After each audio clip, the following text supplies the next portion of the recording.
The debate over these lasted for several centuries. Eusebius specifically notes that Second Peter was disputed because its literary style differed from First Peter, leading to doubts about its apostolic authorship.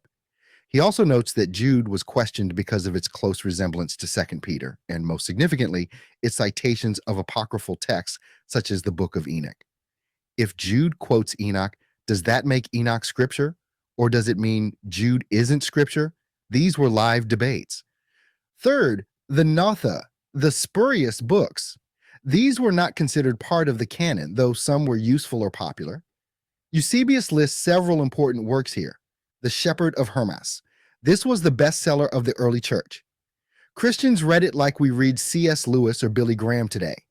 It was a book of visions and practical instruction.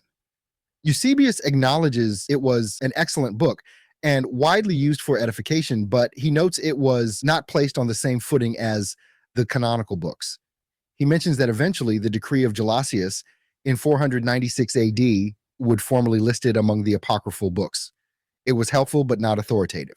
The Acts of Paul, Eusebius states that these are not universally accepted and that no ecclesiastical writer, ancient or modern, has made use of testimonies drawn from them.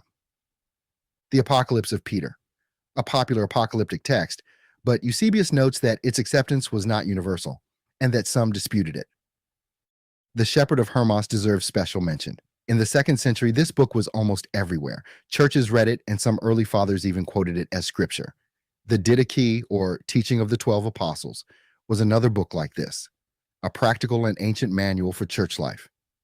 These were the books that hung in the balance. In the end, the church recognized that these are good books, but they are not God's books. They were moved to the recommended reading shelf, but taken off the altar.